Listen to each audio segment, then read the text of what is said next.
Muito bem, Axel, disse-me meu tio. Está tudo indo muito bem. Já conseguimos fazer o mais difícil. Como o mais difícil? Exclamei. Claro, agora só falta descer. Se o senhor encarar o problema por esse prisma, tem razão, mas depois de descermos, imagino que vai ser preciso subir. Ora, isso não me preocupa. Bem, não temos tempo a perder. Vou à biblioteca. Talvez encontre algum manuscrito de Saknussemm que seria bom consultar. Então, nesse meio tempo vou visitar a cidade. O senhor não quer ir? Ah, não me interessa muito. Nesta terra de Islândia, o mais interessante não está em cima da terra, mas debaixo dela. Saí e comecei a andar a esmo. Perder-se nas duas ruas de Reykjavik não era nada fácil.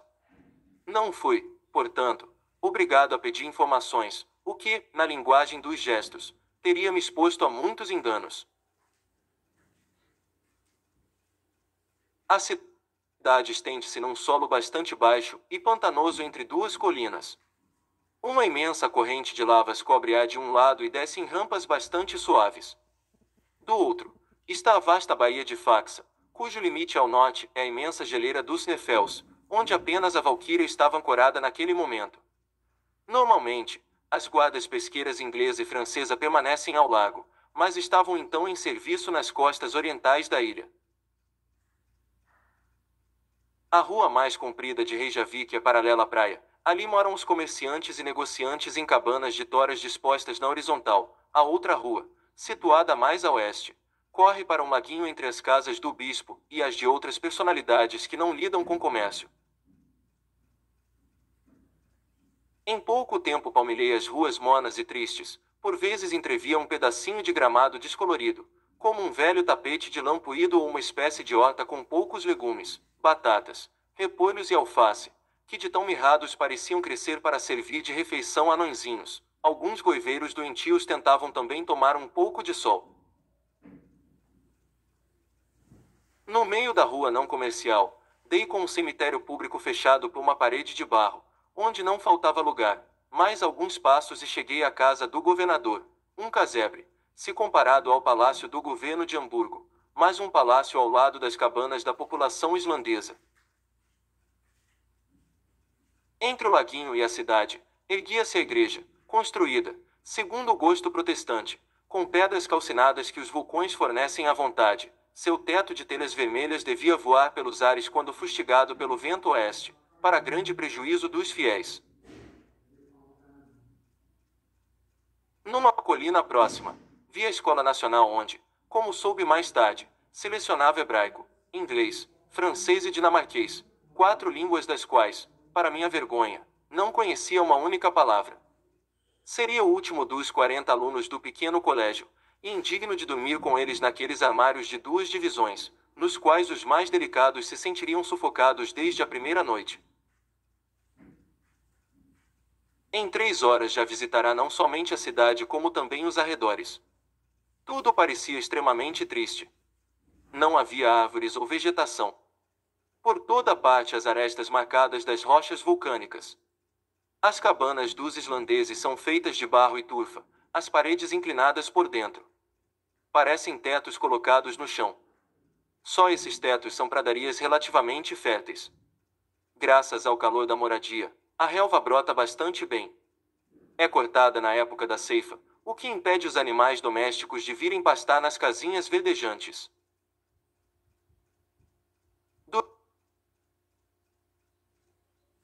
Durante meu passeio, encontrei poucos habitantes.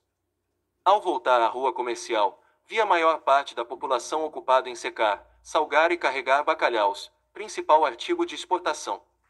Os homens pareciam robustos mas pesados, uma espécie de alemães louros, olhar pensativo, que se sente um pouco fora da humanidade, pobres exilados relegados àquela terra de gelo, onde a natureza podia tê-los feito esquimós, já que os condenava a viver no limite do círculo polar.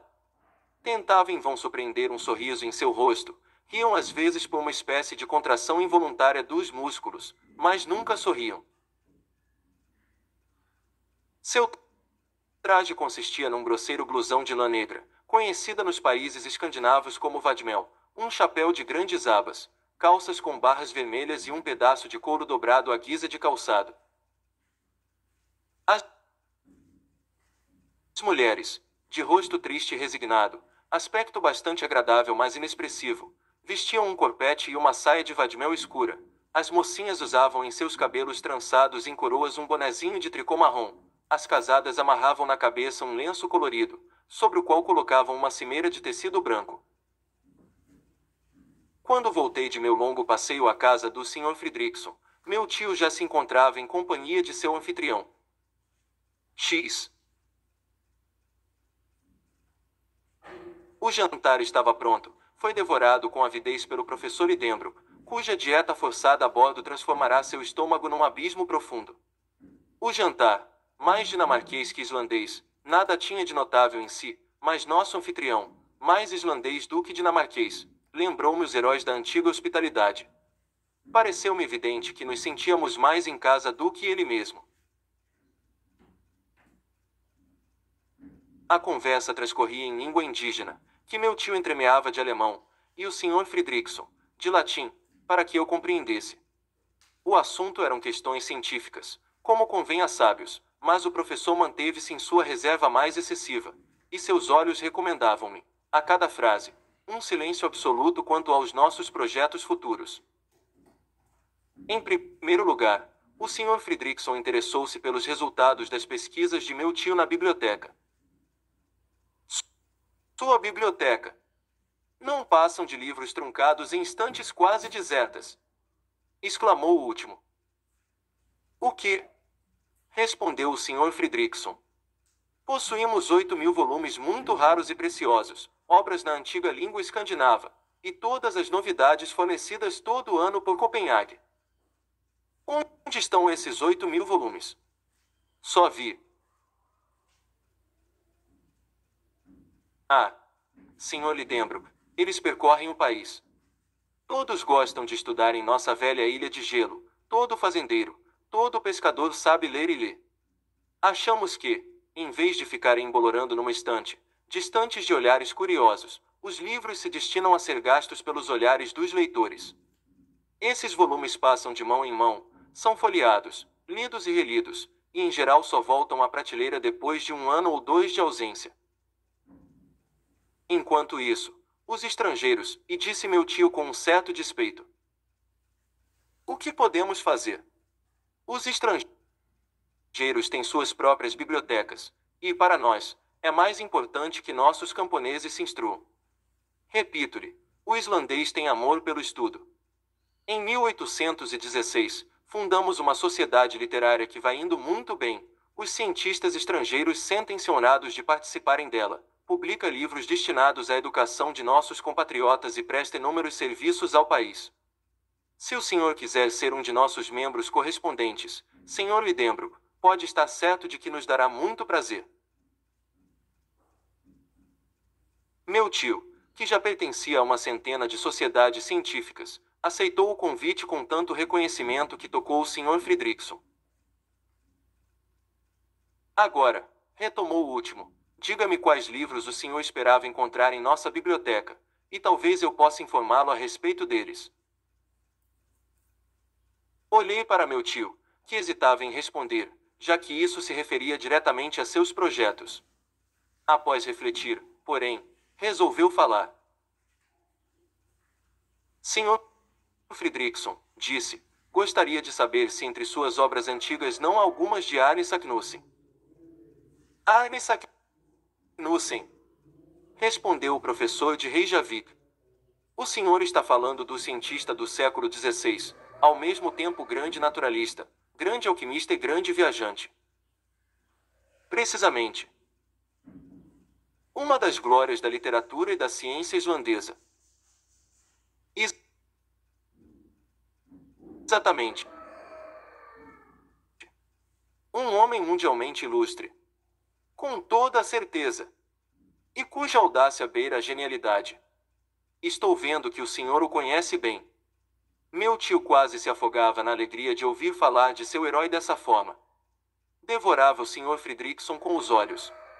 E então, perguntou, onde estão suas obras? Ah, não as temos. O que, na Islândia? Elas não existem nem na Islândia nem em outra parte. Por quê? Porque Arne Saknussemm foi perseguido por heresia, e suas obras foram queimadas em Copenhague por um carrasco. Que maravilha!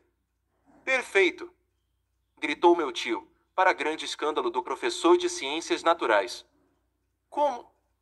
Murmurou o último. Claro!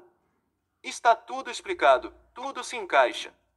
Agora entendo por que Saknussemm, colocado no índex e obrigado a esconder as descobertas de seu gênio, escondeu o segredo naquele criptograma incompreensível. Que segredo?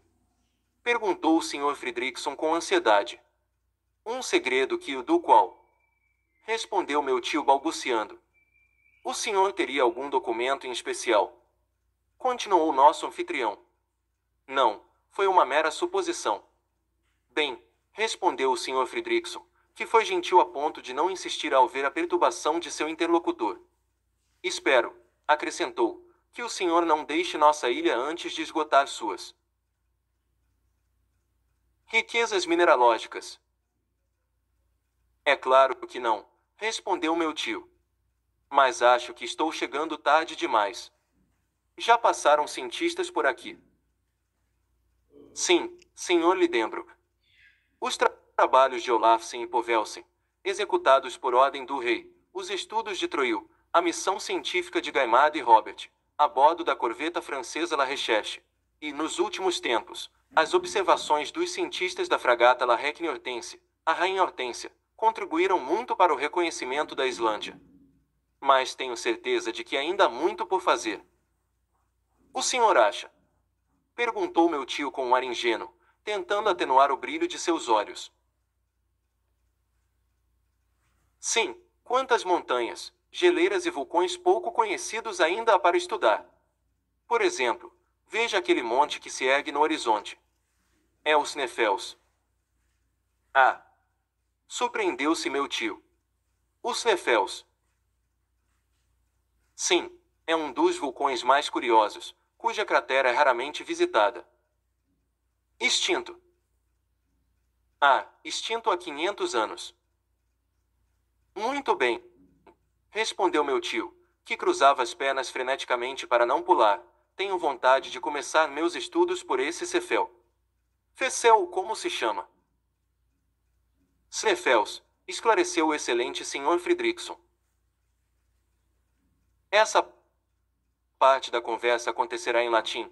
Compreendi tudo e mal conseguia me manter sério ao ver meu tio conter sua satisfação, que transbordava por todos os lados. Tentava assumir um ar de inocência que parecia uma careta de diabo velho.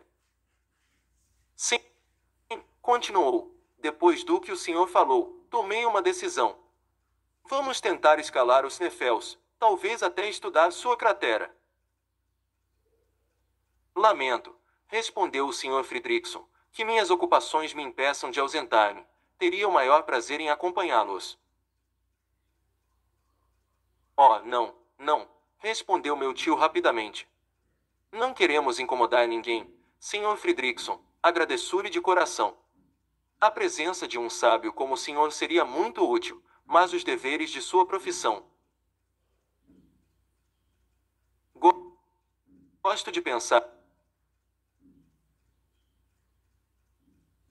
que, na sua inocência de alma islandesa, nosso anfitrião não captou a malícia de meu tio. Recomendo-lhe vivamente que comece por esse vulcão, Sr. Lidenbrock, disse. Conseguirá colher um grande número de observações interessantes. Mas, diga-me, como espera alcançar a península de Sneffels? Por mar, atravessando a baía. É o caminho mais rápido. Com certeza, mas impossível. Por quê? Por que não dispomos de um único bote em Reykjavik? Que diabo! Será necessário seguir por terra, beirando o litoral. O trajeto é mais comprido, mas mais interessante. Bem, procurarei um guia. Justamente tenho alguém para oferecer-lhe. Um homem de confiança, inteligente. Um habitante da península. É um caçador de Eider muito hábil, perfeito para vocês. Fala correntemente o dinamarquês. E quando posso vê-lo? Amanhã, se quiser. Por que não hoje? Ele só chega amanhã. Então amanhã, respondeu meu tio com um suspiro.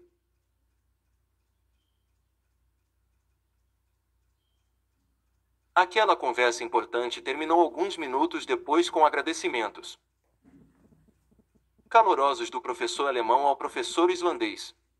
Meu tio soube de coisas importantes naquele jantar, como a história de Saknussemm, o motivo de seu documento misterioso, que seu anfitrião não o acompanharia em sua expedição, e que, a partir do dia seguinte, teria um guia à sua disposição.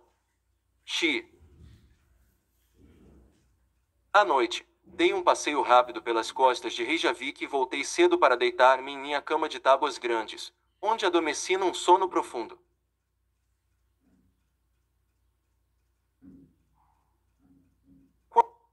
Quando acordei, ouvi meu tio falando muito na sala ao lado. Levantei-me imediatamente e apressei-me em ir ao seu encontro. Falava em dinamarquês com um homem alto e vigorosamente esbelto. O rapagão devia ter uma força incomum. Seus olhos pareceram-me inteligentes numa cabeça muito grande e um tanto ingênua. Eram de um azul sonhador. Seus longos cabelos, que passariam por ruivos na Inglaterra, caíam nos ombros atléticos. O indígena tinha movimentos flexíveis, mas mexia pouco os braços, como um homem que ignorasse ou desdenhasse a linguagem dos gestos. Tudo nele revelava um temperamento dos mais calmos, não indolente, mas tranquilo. Sentia-se que nada pedia a ninguém, que trabalhava para sua comodidade e que, nesse mundo, sua filosofia não podia ser surpreendida ou perturbada.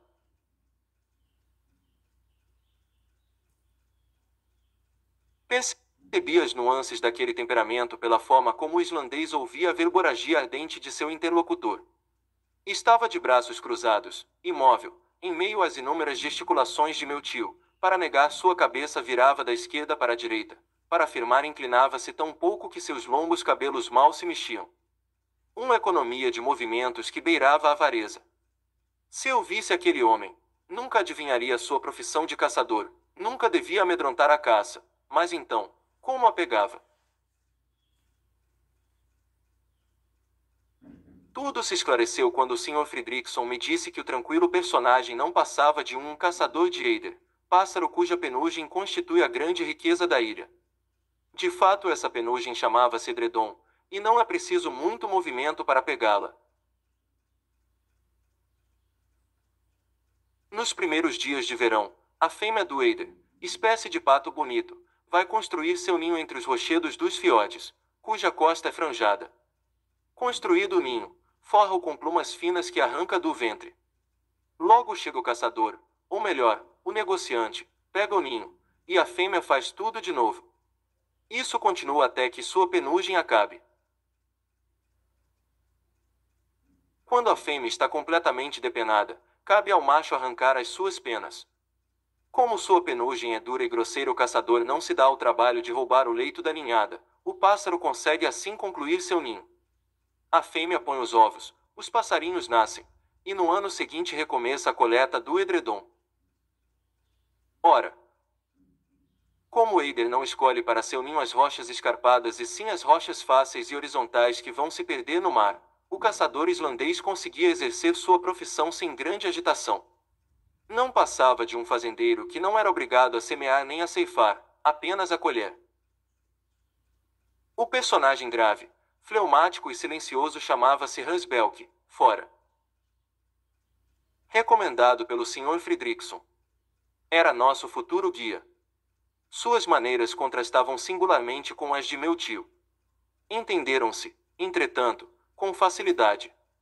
Nenhum dos dois se importava com o preço, o primeiro, pronto a aceitar o que lhe fosse oferecido, e o segundo, pronto a dar o que lhe pedissem. Nunca uma barganha foi tão fácil. O resultado do acordo foi que Hans se comprometeu a conduzir-nos à cidadezinha de Stapi, situada na costa meridional da península dos Herfels, justamente ao pé do vulcão. Eram cerca de 22 milhas, por terra, uma viagem de 2 dias de acordo com meu tio. Mas, quando soube que se tratava de milhas dinamarquesas de 24.000 pés, teve de refazer seus cálculos e, visto as más condições dos caminhos, contar com 7 ou 8 dias de marcha. Teríamos 4 cavalos à nossa disposição, 2 para nós, eu e ele, e 2 para nossas bagagens. Segundo seus hábitos, Hans iria a pé. Conhecia perfeitamente aquela parte da costa e prometeu pegar o caminho mais curto. Seu compromisso com meu tio não acabaria em Stapi, ficaria à sua disposição o tempo necessário às excursões científicas por 3 risdalhos por semana. No entanto, foi combinado expressamente que o guia seria pago todo sábado à noite, condição sine qua non do contrato. Acertaram a partir do dia 16 de junho. Meu tio quis pagar-lhe um sinal, mas o caçador recusou com uma palavra. Enfier, disse. Depois, traduziu-me o professor, para minha edificação. Concluído o contrato, Hans retirou-se. Homem interessante, que nem desconfia do papel maravilhoso que o destino reservou para ele, exclamou meu tio. Então vai nos acompanhar. Sim, Axel, até o centro da Terra. Dispunhamos ainda de 48 horas. Para meu grande pesar, tivemos de empregá-las em preparativos. Toda a nossa inteligência foi utilizada para dispor cada objeto da melhor forma possível. Os instrumentos de um lado, as armas do outro, as ferramentas num pacote, os víveres no outro, no total 4 grupos. Levávamos os seguintes instrumentos. Primeiro, um termômetro centígrado de gel, graduado até 150 graus, o que me parecia demais ou insuficiente. Demais, se o calor ambiente chegasse a esse ponto, o que nos cozinharia? Insuficiente, se fosse o caso de medir a temperatura das nascentes ou de qualquer outro material em fusão. Segundo, um manômetro de ar comprimido para indicar pressões superiores às da atmosfera no nível do oceano. De fato, um barômetro comum não bastaria, pois a pressão atmosférica deveria aumentar proporcionalmente à medida que descêssemos abaixo do nível da Terra. Terceiro, um cronômetro de boissonas simples de Genebra, perfeitamente acertado conforme o meridiano de Hamburgo. Quarto, 2 bússolas de inclinação e declinação. Quinto, uma luneta de noite. Sexto, 2 aparelhos de Rukoff, que, por meio de uma corrente elétrica, fornecia uma luz muito portátil, segura e fácil de carregar. As armas consistiam em 2 carabinas Purdey Co e em 2 revólveres Colt. Para que armas? Não tínhamos que temer deparar-nos com selvagens ou animais ferozes, suponho. Mas meu tio parecia fazer questão de seu arsenal, assim como de uma notável quantidade de algodão pólvora inalterável com a umidade e cuja força de expansão é muito superior à da pólvora comum. As ferramentas eram 2 pás, 2 picaretas, uma escada de seda, 3 bastões de ferro, machado, um martelo, uma dúzia de calços e pregos de ferro e longas cordas de nós, o que não deixava de formar um enorme pacote, pois a escada media 300 pés de comprimento. Finalmente, as provisões. O pacote não era grande, mas tranquilizador, pois eu sabia que continha víveres para 6 meses entre carne concentrada e biscoitos secos. Não levávamos água, o líquido consistia em genebra. Levávamos, entretanto, cantis, e meu tio contava com fontes para enchê-los. Qualquer objeção que eu fizesse à sua qualidade, temperatura ou ausência, não seria levada em conta. Para completar a relação exata de nossos artigos de viagem, citarei uma farmácia portátil com tesouras de lâminas cegas, talas para fraturas, uma peça de fita em fio cru, faixas e compressas, esparadrapo, uma espátula para sangria, todas coisas aterrorizantes. Além disso, uma série de frascos com dextrina, álcool vulnerário, acetato de chumbo líquido, éter, vinagre e amoníaco, todas drogas de emprego pouco tranquilizador, e finalmente o equipamento necessário para os aparelhos de Rukoff. Meu tio nem pensou em esquecer sua provisão de tabaco, de pólvora de caça e de iscas, nem um cinto de couro que usava na cintura, onde havia em quantidade suficiente moedas de ouro e prata e papel. No grupo dos instrumentos, colocou também 6 bons pares de sapatos impermeabilizados por uma demão de alcatrão e borracha elástica. Vestidos, calçados e equipados dessa forma, não temos qualquer motivo para não ir longe, disse-me meu tio. Passamos todo o dia 14 arrumando os diversos objetos. À noite jantamos na casa do Barão Trump, em companhia do prefeito de Reykjavik e do Dr. Hjaltalin, o maior médico da região. O Sr. Fredrickson não fora convidado. Mais tarde soube que o governador e ele haviam tido uma desavença quanto a um problema de administração e não se falavam. Não pude, portanto, compreender nenhuma só palavra do que se disse durante aquele jantar semi-oficial. Notei apenas que meu tio falou todo o tempo. Terminamos os preparativos no dia seguinte, 15 de junho. Nosso anfitrião agradou enormemente ao professor oferecendo-lhe um mapa da Islândia, incomparavelmente mais perfeito do que o de Anderson, o mapa de Olaf Nicolas Olsen, reduzido em 148000 e publicado pela Sociedade Literária Islandesa a partir dos trabalhos geodésicos de C.L. Frisak e do levantamento topográfico de Bjorn Gunnlaugsson. Era um documento precioso para um mineralogista. Passamos a última noite na intimidade do Sr. Fredrickson, pelo qual eu sentia uma viva simpatia. A conversa foi sucedida por um sono bastante agitado, ao menos de minha parte.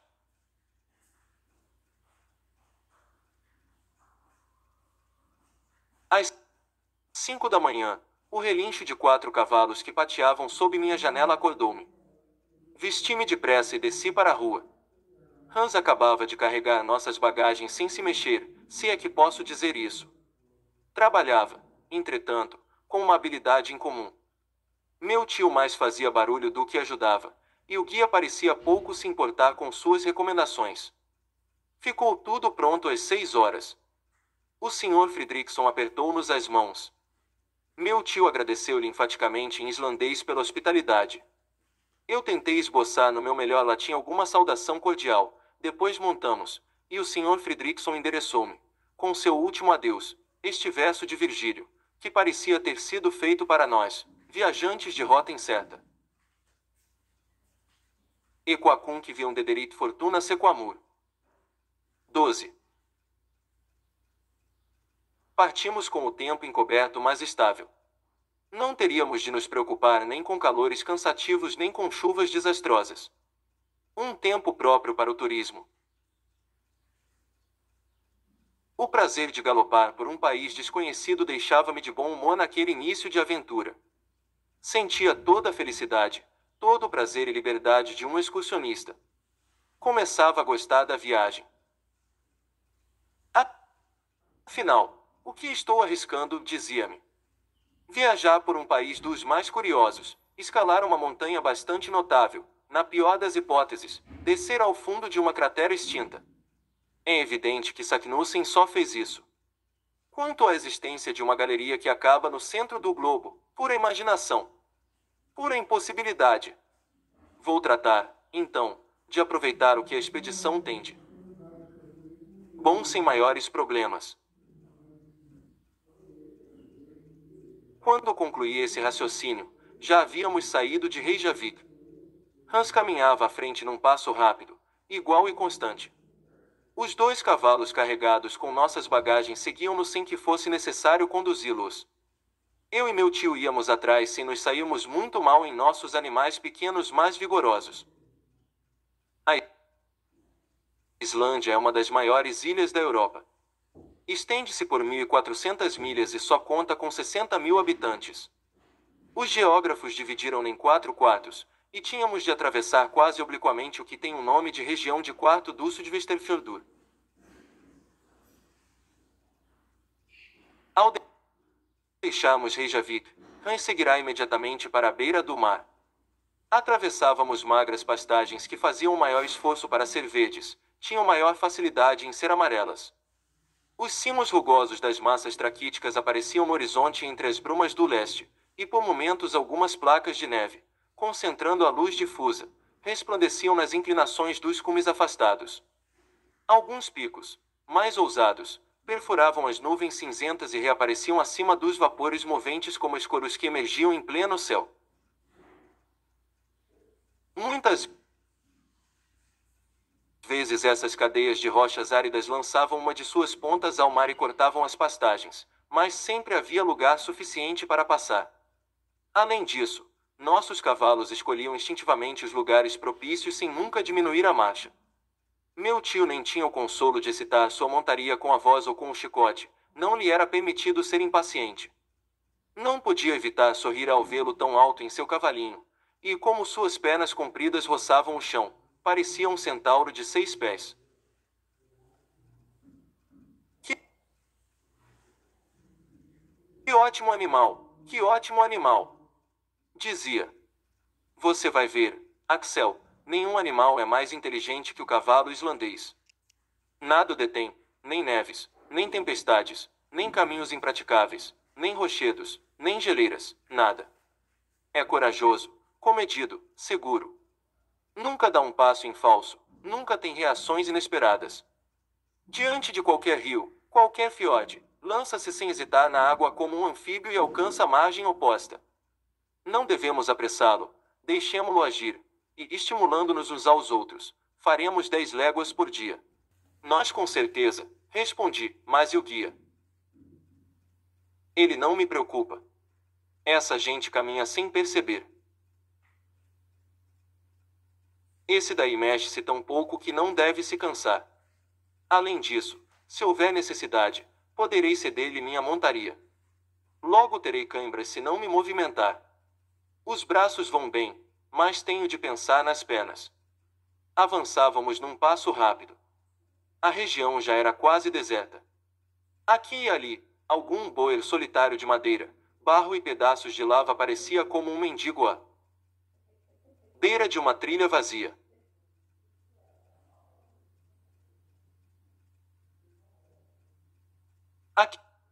Aquelas cabanas danificadas pareciam implorar a caridade dos viajantes, e mais um pouco pensaríamos em oferecer-lhes esmola. Naquela região não havia estradas nem mesmo trilhas, e a vegetação, apesar de lenta, logo apagava o rastro dos raros viajantes. Entretanto, aquela parte interior, bem próxima da capital, é uma das porções habitadas e cultivadas da Islândia. Como seriam as áreas mais desertas que aquele deserto? Já havíamos percorrido meia milha, e ainda não encontráramos nenhum lavrador à porta de sua choupana, nenhum pastor selvagem tomando conta de um rebanho menos selvagem que ele, apenas algumas vacas e carneiros abandonados à sua própria sorte. Como seriam então as regiões convulsas, abaladas pelos fenômenos eruptivos, nascidas das explosões vulcânicas e das comoções subterrâneas? Deveríamos conhecê-las depois, ao consultar, porém, o mapa de Olsen. Percebi que as evitávamos costeando as bordas sinuosas do litoral. De fato, o grande movimento plutônico concentrou-se sobretudo no interior da ilha, ali as camadas horizontais de rochas sobrepostas, chamadas traps em língua escandinava, as faixas traquíticas, as erupções de basalto, os tufos, todos os conglomerados vulcânicos, as correntes de lava e pórfiro em fusão construíram uma região de horror sobrenatural. Já desconfiava do espetáculo que nos aguardava na península dos Nefels, onde os desgastes de uma natureza fogosa formam um caos formidável. 2 horas depois de termos deixado Reykjavik, chegávamos ao Burgo de Gufunes, chamado Alkirja, ou igreja principal. Nada tinha de notável. Apenas algumas casas, que formariam uma aldeia na Alemanha. Hans parou ali por uma meia hora, compartilhou nosso almoço frugal, respondeu por sim e não às questões de meu tio sobre a natureza da estrada, e quando perguntamos onde contava passar a noite, Gardir, foi tudo o que disse. Consultei o mapa para saber o que era Gardir. Vi um vilarejo com esse nome às margens do Valfonde, a 4 milhas de Reykjavik. Mostrei-o a meu tio. Só 4 milhas. Disse. 4 milhas em vez de 22. Que belo passeio! Ele quis fazer uma observação ao guia, que, sem responder, lhe passou à frente dos cavalos e recomeçou a andar. 3 horas depois, sempre calcando a relva descolorida, foi necessário contornar o Kolafjord, desvio mais fácil e mais curto do que a travessia desse golfo. Logo entrávamos num pinstauer, sítio de jurisdição comunal chamado Julberg, e cujo campanário soaria meio-dia se as igrejas islandesas tivessem dinheiro suficiente para possuir um relógio. Mas elas se parecem muito com seus paroquianos, que não têm relógios e se dão muito bem sem eles. Ali os cavalos descansaram. Depois, um caminho entre uma cadeia de colinas e o mar conduziu-nos de uma só vez ao Alquija de Brantore. Uma milha depois, a Salgueira Nexia, igreja anexa situada na margem meridional do Vålfjord.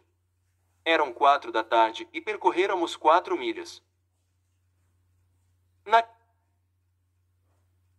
local, o fiord tinha pelo menos meia milha de comprimento, as ondas batiam ruidosamente contra rochas agudas, o golfo abria-se entre muralhas de rochedos, espécie de escarpa pontiaguda de 3.000 pés e notável por suas camadas marrons que separavam leitos de tufos avermelhados. Por mais que acreditasse na inteligência de nossos cavalos, não conseguia imaginar a travessia de um braço de mar montado num quadrúpede. Se são mesmo inteligentes, eu disse, não tentarão atravessar. Em todo caso, vou tratar de ser inteligente por eles. Mas meu tio não queria esperar. Correu a rédea solta para a margem. Sua montaria farejou a última ondulação das vagas e parou. Meu tio, que tinha instintos peculiares, voltou a esporeá-lo. Outra recusa do animal, que sacudiu a cabeça.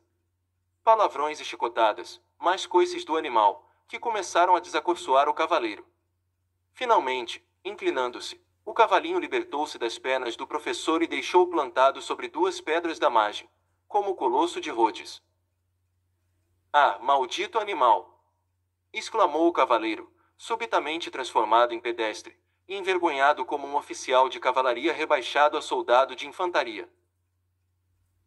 Sua montaria foi farejar a última ondulação das ondas. Fuja, murmurou o guia, tocando em seu ombro. Como? Uma balsa. Respondeu Hans, apontando para um barco. Sim, exclamei, uma balsa. Por que não me disse antes? Vamos. Tidvaten, continuou o guia. O que ele disse? Disse maré, respondeu meu tio, traduzindo o termo dinamarquês. Com certeza temos de esperar a maré. Forbida? Perguntou meu tio. Já, respondeu Hans. Meu tio bateu o pé, enquanto os cavalos se dirigiam para a balsa. Compreendi perfeitamente a necessidade de esperar a maré por um certo tempo para atravessar o fiord, quando o mar, chegando à sua altura máxima, estaciona. Então o fluxo e o refluxo deixam de ser sensíveis, e a balsa não se arrisca a ser arrastada para o fundo do golfo ou para o oceano. O momento oportuno só chegou às 6 da tarde. Meu tio, eu, o guia, os 4 cavalos e mais 2 pessoas acomodamo-nos numa espécie de barcaça chata bastante frágil. Habituado como estava aos barcos a vapor do Elba, achei os remos dos barqueiros um triste engenho mecânico. Levamos mais de 1 hora para atravessar o fiord, mas, finalmente, não houve qualquer incidente durante a travessia. Meia hora depois chegávamos ao Alquija de Gardor. 13. Deveria estar escuro, mas no 65º paralelo a claridade noturna das regiões polares não tinha por que me surpreender. Durante os meses de junho e julho, o sol não se põe na Islândia. Assim mesmo, a temperatura baixara. Eu estava com frio e principalmente com fome. O boer que foi aberto hospitaleiramente para nos receber foi bem-vindo. Era a casa de um camponês, mas em matéria de hospitalidade equivalia à de um rei. Quando chegamos, o dono estendeu-nos as mãos e, sem maiores cerimônias, fez um sinal para que o acompanhássemos. Seguimos em fila indiana, pois seria impossível acompanhá-lo de outra forma. Uma passagem longa, estreita e escura dava acesso àquela moradia construída com vigas mal esquadriadas e permitia alcançar cada um dos aposentos, que eram 4, cozinha, ateliê de tecelagem, bate-estofa, quarto de dormir da família, e quarto de hóspedes, o melhor de todos. Meu tio, em cujo tamanho não pensaram quando construíram a casa, bateu a cabeça no teto umas 3 ou 4 vezes. Apresentaram-nos nosso quarto, uma espécie de grande sala com chão de terra batida e iluminada por uma janela cujos vidros eram feitos de membranas de carneiro bastante transparentes. Os colchões eram de forragem seca jogada em 2 catres de madeira pintados de vermelho e enfeitados com provérbios islandeses. Não esperava tanto conforto. Reinava, porém, na casa um forte odor de peixe seco, carne macerada e leite azedo que em nada agradou meu olfato. Assim que depusemos nossa aparelhagem de viajantes, a voz do anfitrião convidou-nos a passar para a cozinha, único cômodo aquecido da casa, mesmo no inverno. Meu tio apressou-se em obedecer à amigável ordem. Eu o segui. O fogão da cozinha era de um modelo antigo. No meio do cômodo, uma pedra como lareira, no teto, um buraco pelo qual saía a fumaça. A cozinha também servia de sala de jantar. Quando entramos, como se ainda não nos tivesse recebido, nosso anfitrião saudou-nos com o termo salve tu, que significa sejam felizes, e deu-nos um beijo no rosto. Sua mulher pronunciou as mesmas palavras acompanhadas do mesmo cerimonial. Depois, colocando a mão direita no coração, o casal inclinou-se numa reverência. Apresso-me em dizer que a islandesa era mãe de 19 crianças, todos, pequenos e grandes, mexendo-se na maior confusão entre as espirais de fumaça que a lareira projetava no cômodo. A todo momento, eu via uma cabecinha loura e um pouco melancólica saindo daquelas brumas. Parecia uma guirlanda de anjos sujos. Meu tio e eu acolhemos muito bem aquela ninhada logo. 3 ou 4 tinham subido em nossos ombros, outros em nossos joelhos e o resto em nossas pernas. Os que falavam repetiam Salve-tu em todos os tons imagináveis. Nem por isso os que não falavam deixavam de gritar. O concerto foi interrompido pelo anúncio da refeição. Naquele momento, entrou o caçador que acabará de providenciar alimentação para os cavalos, ou seja, economicamente, soltar-os no campo. Os pobres animais deveriam se contentar em pastar o musgo raro dos rochedos, alguns sagaços pouco nutrientes e, no dia seguinte, não deixariam de voltar por conta própria para retomar o trabalho da véspera. Salve-tu, cumprimentou Hans. Depois, com tranquilidade e automaticamente, sem acentuar mais um beijo do que o outro, beijou o anfitrião, a anfitriã e seus 19 filhos. Terminada a cerimônia, sentamo-nos 24 à mesa, ou seja, uns em cima dos outros, no sentido literal do termo. Os mais favorecidos só contavam com 2 crianças no colo. No entanto, o silêncio caiu sobre esse microcosmo com a chegada da sopa, e a taciturnidade habitual até das crianças islandesas voltou a prevalecer. O anfitrião serviu-nos uma sopa de líquen de sabor nada desagradável, depois uma enorme porção de peixe seco nadando em manteiga azedada há 20 anos e consequentemente preferível à manteiga fresca, de acordo com as ideias gastronômicas islandesas.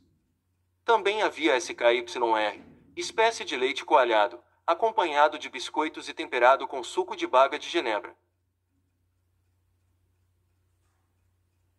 Finalmente, como bebida, soro de leite com água, que se chama blanda na região. Não sei dizer se aquela comida era boa ou ruim. Estava com fome, à sobremesa, engoli até a última porção de um cozido de trigo mourisco.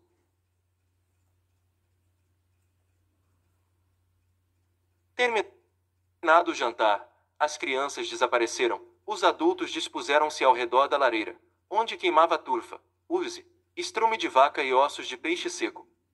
Depois daquele aquecimento, cada grupo recolheu-se a seu respectivo cômodo.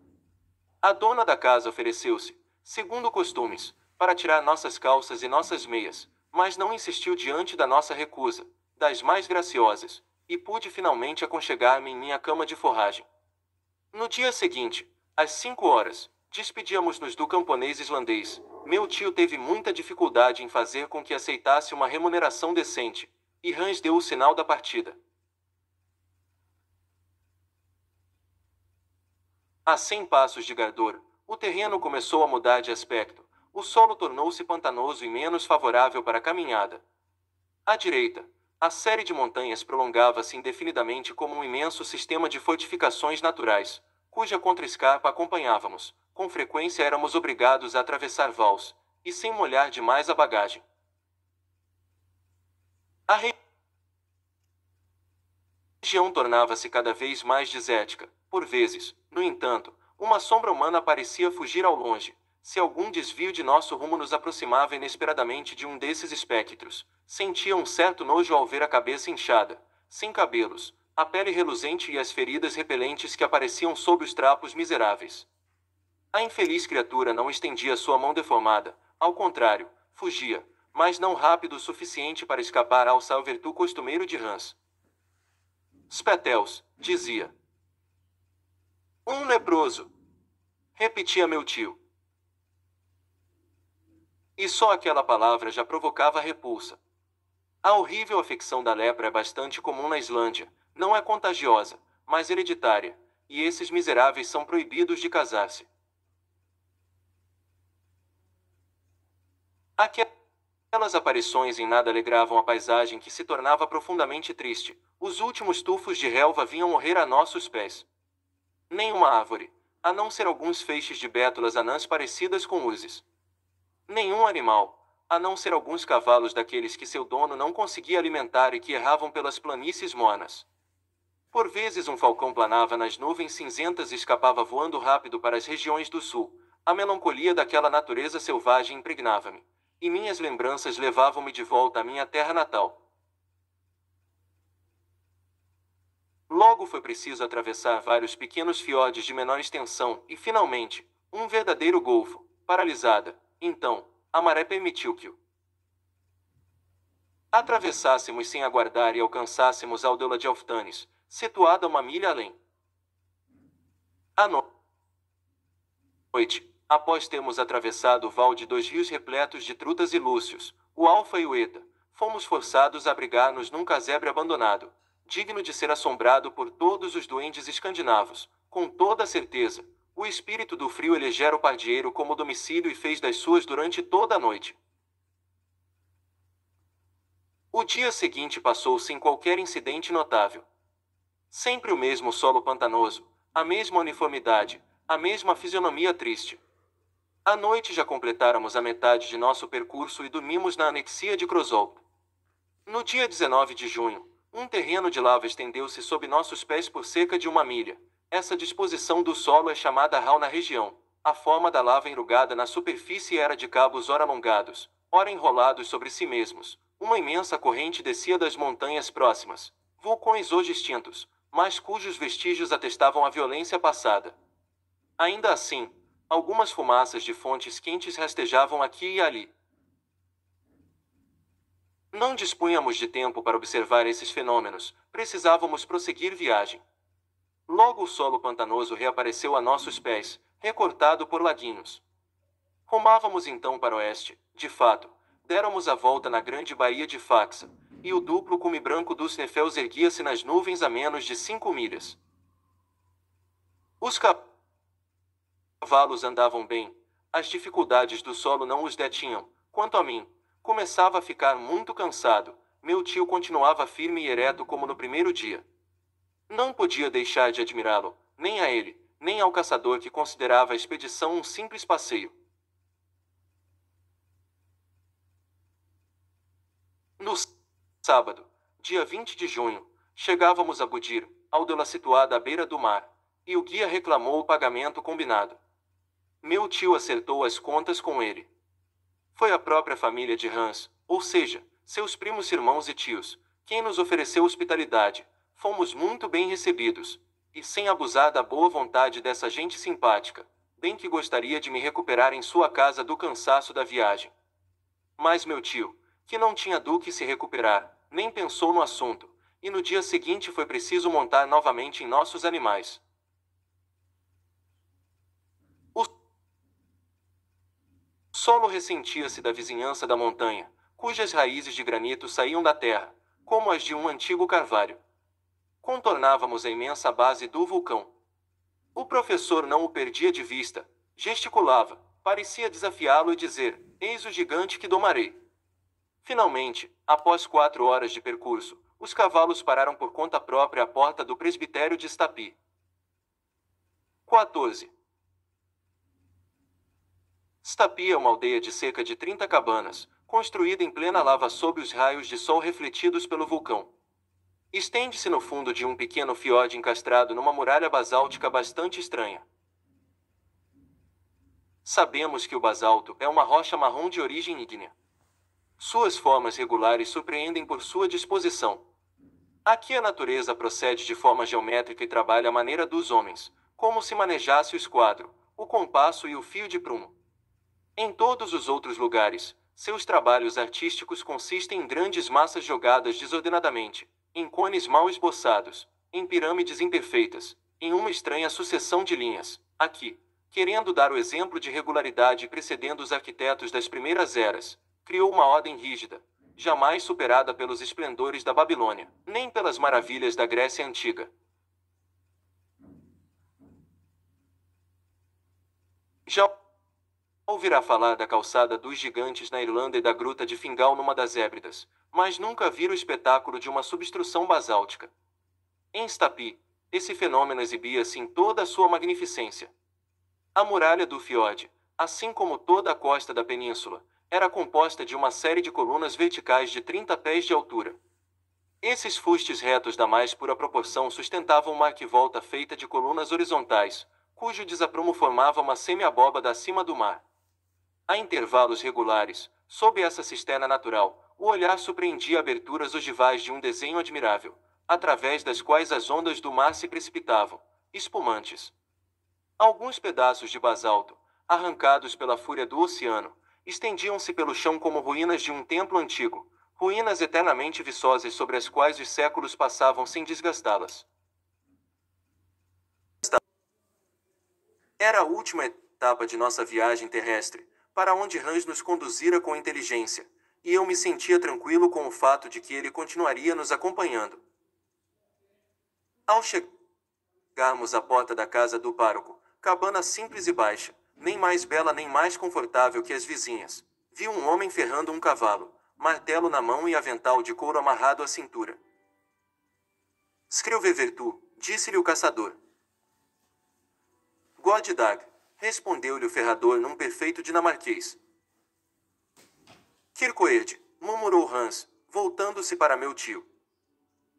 "O pároco", repetiu o professor. "Axel, parece que esse bom homem é o pároco." Enquanto isso, o guia colocava o Kirkoerd a par da situação.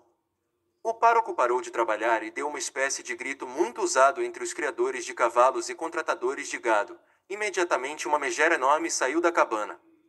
Se não tinha 6 pés de altura, faltava pouco.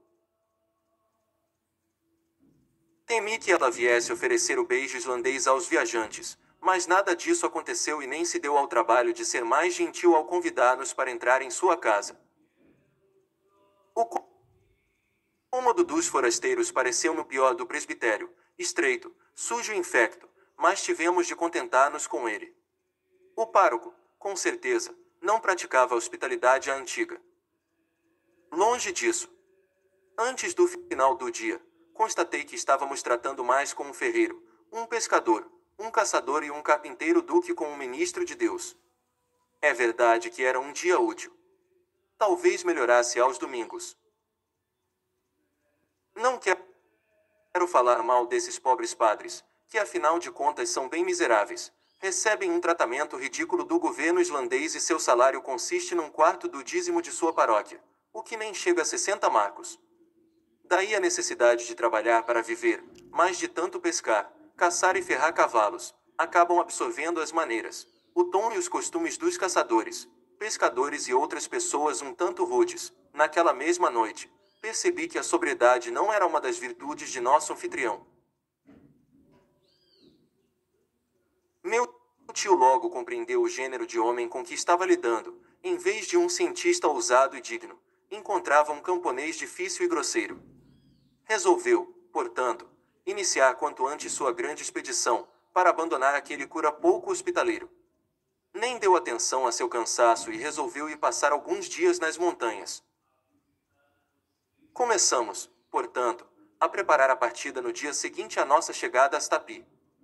Hans contratou 3 islandeses para substituir os cavalos no transporte das bagagens, mas assim que chegássemos ao fundo da cratera, aqueles indígenas deveriam voltar atrás e abandonar-nos à nossa própria sorte, ponto claramente estabelecido.